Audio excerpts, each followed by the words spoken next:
4,000 crore, 2 parts, Ranveer Kapoor as Ram. अब रामायण बॉलीवुड की ही नहीं बल्कि इंडिया की अब तक की सबसे बड़ी गैम्बल होने वाली है। और इस गैम्बल का रिजल्ट सिर्फ और सिर्फ एक फिल्म का रिजल्ट नहीं होगा, ये डिसाइड करेगा कि इंडियन सिनेमा आने वाले सालों में किस डायरेक्शन में जाएगी, स्टूडियोज क्या बनाएंगे, इन्वेस्टर कहां फंड करेंगे और हिंदू हिस्टोरिकल जॉनरा का क्या होगा। आज हम इसी पे बहुत ज्यादा डिटेल और रियलिस्टिक बात करेंगे। तो as a cinema fan recently मैंने एक सिंपल चीज नोटिस करी, दुनिया में हर बड़ी फिल्म इंडस्ट्री की एक डिफाइंड आइडेंटिटी है। हॉलीवुड बोलते ही दिमाग में आता है large scale franchises, global appeal, एक ऐसा सिनेमा जो दुनिया के हर एक कोने में चलता है। वहीं कोरियन सिनेमा की बात करें तो ट्विस्टेड नैरेटिव्स, क्लास कॉन्फ्लिक्ट और unpredictable endings, Parasite, Everything Everywhere All at Once, Train to Busan, ये सभी इसी आइडेंटिटी पर हैं। जापानीज सिनेमा सुनते ही दिमाग में आता है philosophical, artistic, deeply emotional. Akira Kurosawa से लेके स्टूडियो जिब्ली तक एक कांस्टेंट आइडेंटिटी है, जिससे एक सवाल निकल के आता है कि इंडियन सिनेमा की ग्लोबल आइडेंटिटी क्या है। रुको सोचते हैं, शायद सॉन्ग्स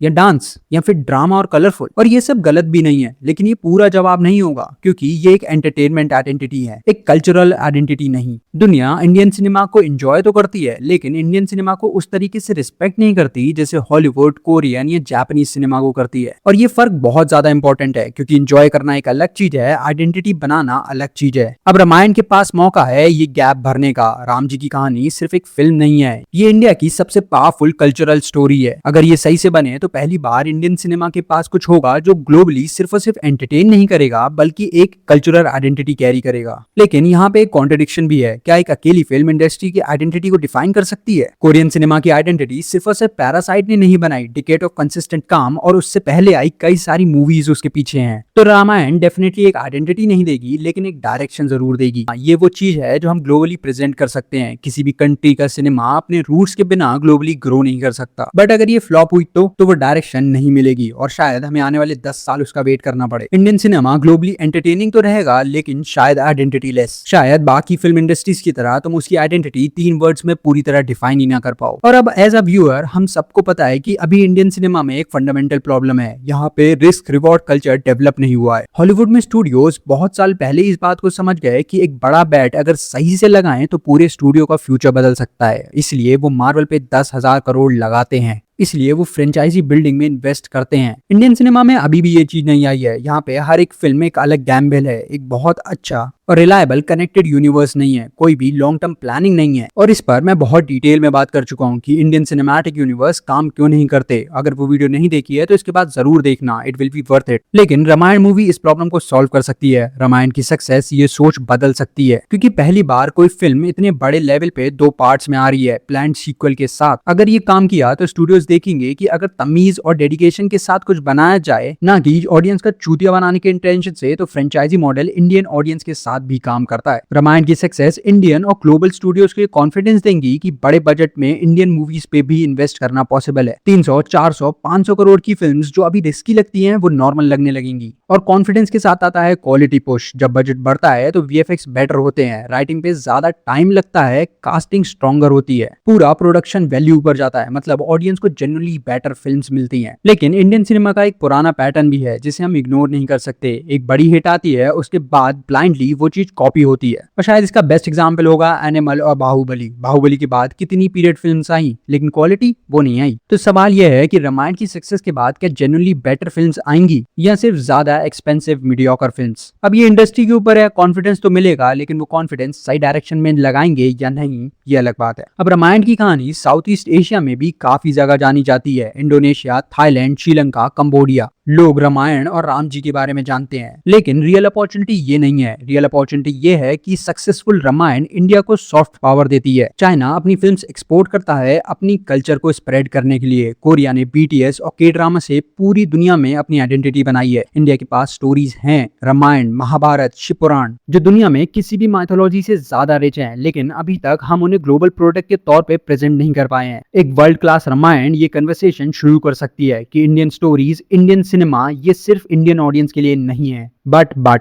अगर ये फ्लॉप हुई तो एक मौका लंबे टाइम के लिए चूक जाएगा। जो इंडियन इन्वेस्टर्स और स्टूडियोज इंडियन सिनेमा को सीरियसली लेने लगे थे वो फिर वेट एंड वॉच के मोड में चले जाएंगे। दुनिया में इंडियन कल्चर की सिनेमैटिक रिप्रेजेंटेशन वही रहेगी, फ्रेगमेंटेड, इनकंसिस्टेंट और कोई भी स्ट्रॉन्ग आइडेंटिटी नहीं। एक और चीज है जो इस मूवी के साथ पोटेंशियली बदल सकती है और ये बहुत ही ज्यादा जरूरी है। हॉलीवुड में टॉम हैंक जैसे एक्टर्स छोटी इंडी फिल्म्स भी करते हैं। लियोनार्डो डिकैप्रियो किसी भी डायरेक्टर के साथ काम करते हैं, चाहे वो नोलन जैसे बहुत बड़े डायरेक्टर्स हो या फिर कोई छोटा डायरेक्टर। वहाँ एक्टर होते हैं, स्टार नहीं। मोस्टली स्टोरी पहले आती है, एक्टर बाद में। इंडिया में बिल्कुल उल्टा है, यहाँ पहले स्टार डिसाइड होता है, उसके लिए फिल्म लिखी जाती है, एक्टर इतना भी बड़ा हो जाता है कि उसकी एक के बाद एक फ्लॉप को जस्टिफाई किया जाता है कि अगली बार कर लेगा, अरे कैरेक्टर सही नहीं था, उसके हिसाब से लिखा नहीं गया था, कुछ ना कुछ एक्सक्यूज मिल ही जाता है। उसकी पीआर टीम फुल पोटेंशियल पे काम करने लगती है और ये एक्टर वर्शिप कल्चर ही है जो इंडस्ट्री की ग्रोथ को रोक रही है, क्योंकि जब स्टार पे बैट लगाओगे तो स्टोरी हमेशा सेकंड प्रायोरिटी रहेगी। रामायण पहली बार एक ऐसा टेस्ट है जहां स्टोरी इतनी बड़ी है कि कोई भी एक्टर उसे कैरी नहीं कर सकता। राम जी का कैरेक्टर रणबीर कपूर या किसी भी एक्टर से बहुत ज्यादा बड़ा है। इस बार लोग रणबीर कपूर के लिए मूवी देखने नहीं जाएंगे, लोग राम जी के लिए मूवी देखने जाएंगे। तो अगर ये हिट हुई तो एक इंपॉर्टेंट लेसन इंडस्ट्री को मिलेगा कि स्टोरी और एग्जीक्यूशन सही हो तो एक्टर सेकेंडरी हो जाता है। बहुत लार्ज अमाउंट ऑफ ऑडियंस ऐसी भी है जो कैरेक्टर देखने आती है, स्टार देखने नहीं। लेकिन यहाँ एक चीज और भी हो सकती है कि अगर मूवी हिट हुई तो क्या इंडस्ट्री ये लेसन लेगी, या कई लोग ये भी बोल सकते हैं कि रणवीर की वजह से चल गई और एक्टर वर्शिप साइकिल कंटिन्यू होगी। और अगर ऐसा होता है तो इस फेलियर में सबसे बड़ा हाथ होगा ऑडियंस का। साथ ही एक सिनेरियो ये भी हो सकता है कि बाय चांस बेकार एग्जीक्यूशन की वजह से फ्लॉप हुई तो सबसे पहले ब्लेम रणवीर को किया जाएगा। मूवी कैसे एग्जीक्यूट करी गई उसको नहीं, रणवीर को। और ये खुद इस कल्चर का सबसे बड़ा प्रूफ होगा कि आज भी हम स्टोरी नहीं, एग्जीक्यूशन नहीं, बल्कि स्टार को देखते हैं। तो ये थी असली पिक्चर। ये फिल्म सिर्फ एक बॉक्स ऑफिस के बारे में नहीं है, ये इस बारे में है कि इंडियन सिनेमा अपनी परमानेंट आइडेंटिटी बनाएगी या नहीं।